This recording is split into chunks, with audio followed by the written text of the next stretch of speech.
بسم اللہ الرحمن الرحیم۔ السلام علیکم۔ اس دلچسپ اور معلوماتی ویڈیو میں 3 پراسرار قیدیوں کا جیل سے بھاگنے کا واقعہ بیان کریں۔ زمین پر جیل ایک ایسی جگہ ہے جس پر جانے کے لیے بڑے سے بڑا مجرم بھی کتراتا ہے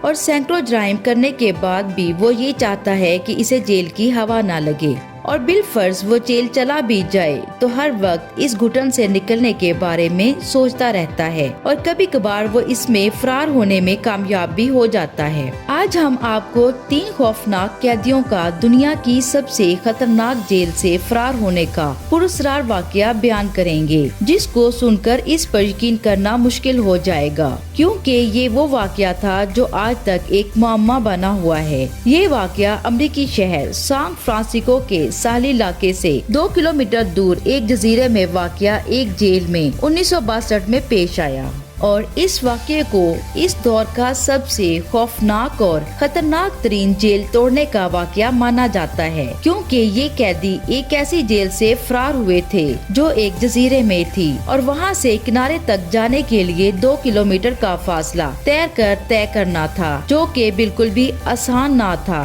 یہ وہ جیل تھی جہاں سے کوئی بھی بھاگنے میں کامیاب نہیں ہو سکا تھا، بلکہ کوشش کرنے والے زیادہ تر افراد پکڑے گئے یا پھر مارے گئے تھے۔ تو پھر سوال یہ کہ یہ قیدی کیسے اس جیل سے فرار ہونے میں کامیاب ہو گئے، کیونکہ وہاں سے بھاگنا تقریباً ناممکن ہی تھا۔ یہ جیل امریکہ کی سب سے زیادہ سیکورٹی والی جیل تھی، مگر حیران کن طور پر جون 1962 کو 3 قیدی فرینک مورس، جان انگلینڈ اور کلینس انگلینڈ وہاں سے فرار ہونے میں کامیاب ہو گئے، اور پھر کبھی ان کا نام و نشان نہیں مل سکا۔ در حقیقت یہ 3 نہیں بلکہ 4 قیدی تھے، مگر چوتھا اپنی کوششوں میں کامیاب نہ ہو سکا، اور ایسا مانا جاتا ہے کہ فرار کی منصوبہ بندی 1961 کے آخر میں بنائی گئی تھی۔ کئی ماہ تک وہ چمچوں کے ذریعے دیوار میں سرنگ بناتے رہے، مگر فرار کی رات بس ایک غلطی ہوئی، اور وہ غلطی ان کے چوتھے ساتھی کے کمرے کا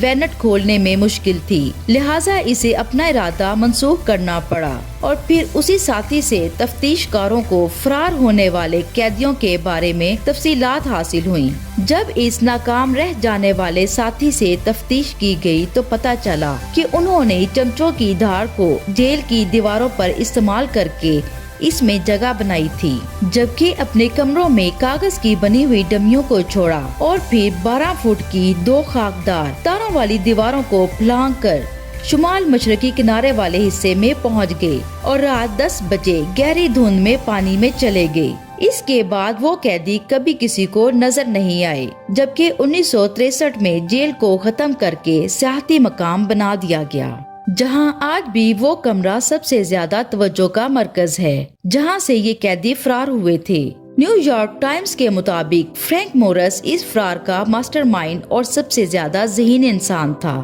اس کا IQ لیول 13.3 تھا، اور وہ ڈکیتی کے جرم میں 14 سال قید کی سزا پر جیل میں آیا تھا، جبکہ جان اور کلینس دونوں بھائی تھے، اور وہ بھی ڈکیتیوں پر 10 اور 15 سال قید کی سزا کاٹ رہے تھے۔ در حقیقت جیل سے فرار ہونا تو ایسا خاص نہیں، مگر اس کے بعد جو ہوا وہ دہائیوں سے تاریخ دانوں کے ذہنوں کو چکرا رہا ہے، کیونکہ ان مفرور قیدیوں کو پھر کبھی تلاش نہیں کیا جا سکا، بلکہ ان کا کوئی سراغ بھی نہیں مل سکا، جس کے باعث متعدد افراد حیران ہیں کہ وہ پانی میں ڈوب کر گم ہو گئے یا زندہ کنارے تک پہنچنے میں کامیاب ہوئے۔ لگ بھگ 6 دہائیوں تک امریکی تفتیش کاروں نے ان خوش قسمت یا بد قسمت قیدیوں کا فرار کے نتیجے میں خاموشی اختیار کیے رکھی، یہاں تک کہ FBI نے 1979 میں کیس کو اس نتیجے کے ساتھ بند کر دیا کہ یہ قیدی پانی میں ڈوب کر مر گئے، مگر US مارشل سروسز نے تاحال ان مفرور قیدیوں کو مطلوبہ افراد کی فہرست میں شامل کیے رکھا، اور ان کے حوالے سے نئے واقعاتی شواہد سامنے آتے رہے۔ حکام کا ماننا تھا کہ وہ تینوں ڈوب کر مر گئے۔ اس کے بعد 2003 میں ڈسکوری چینل کے ایک پروگرام میں دکھایا گیا تھا کہ اس طرح فرار ہونے کا امکان کتنا ہے، اور دریافت کیا گیا کہ ایسا بالکل ممکن ہے۔ اس طرح 2011 میں نیشنل جیوگرافک کے ایک پروگرام میں پیروں کے ایسے نشانات کو دکھایا گیا جو اس رافٹ سے دور جا رہے تھے، جبکہ اس وقت کے حکام کے مطابق فرار کی رات اس علاقے میں ایک گاڑی کو چرایا گیا تھا۔ مگر 2018 میں CBS سان فرانس نے ایک ایسے خط کو شائع کیا جو جان اینگلس نے 2013 میں تحریر کیا تھا، جس میں لکھا تھا کہ میرا نام جان اینگلن ہے اور میں جیل سے جون 1962 کو اپنے بھائی کلینس سال جان مورس کے ہمراہ فرار ہوا تھا، اور اب میں 83 سال کا ہوں اور کینسر کا شکار ہوں،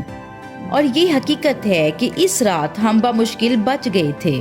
یہ خط 2013 میں سان فرانس کی پولیس کو بھیجا گیا تھا، مگر اسے تحقیقات کے لیے خفیہ رکھا گیا، جس کے بعد FBI کی لیبارٹری میں اس پر انگلیوں کے نشانات اور DNA کا تجزیہ کیا گیا۔ جبکہ لکھائی کا موازنہ بھی کیا گیا، مگر کوئی حتمی نتیجہ سامنے نہ آیا۔ اس خط میں بتایا گیا کہ باقی 2 مجرم 2005 اور 2008 کو ہلاک ہو گئے تھے، جبکہ جان کی پیشکش تھی کہ اگر حکام کی جانب سے ٹی وی پر اعلان کیا جائے کہ اسے صرف 1 سال قید کی سزا دی جائے گی جس میں علاج بھی شامل ہوگا تو میں بتاؤں گا کہ میں کہاں ہوں، مگر FBI نے ایسا کچھ نہ کیا بلکہ اس خط کو ہی چھپا لیا، جس کے بعد 2015 میں ہسٹری چینل نے دونوں بھائیوں کی اکٹھی تصویر جاری کی جو ان کے فرار کے 13 سال بعد برازیل میں لی گئی تھی، جبکہ جان اور کلینس کے ایک بھانجے ڈیوڈ نے CBS سے بات کرتے ہوئے کہا کہ میری نانی کو ان کے فرار ہونے کے بعد کئی سال تک گلاب ملتے رہے جو انہی کی جانب سے بھیجے جاتے تھے، اور اگر جان اینگلن اب بھی زندہ ہوگا تو اس کی عمر 90 سال کے قریب ہوگی۔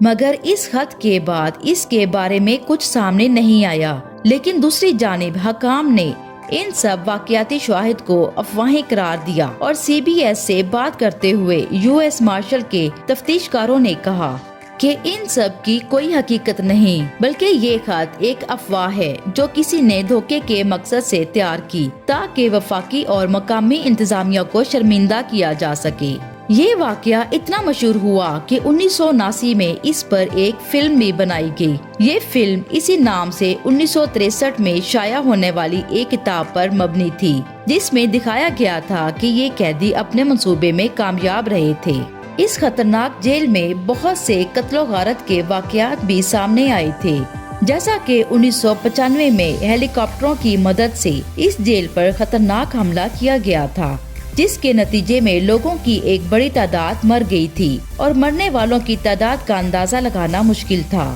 لیکن 2001 میں شائع ہونے والی ایک رپورٹ کے مطابق اس واقعے کے چند منٹ کے اندر 500 سے 1000 کے درمیان افراد کو موت کے گھاٹ اتار دیا گیا تھا، جن میں زیادہ تر خطرناک قیدی شامل تھے، جبکہ یہ بھی کہا گیا ہے کہ ان کی لاشوں کو جیل خانے سے باہر ایک اجتماعی قبر میں ڈال دیا گیا تھا۔ اس قید خانے کو ایسے ڈیزائن کیا گیا تھا کہ سب پر نظر رکھی جا سکے، جبکہ یہ دائرہ نما عمارت تھی جس میں قیدیوں پر ہر وقت نظر رکھی جاتی تھی۔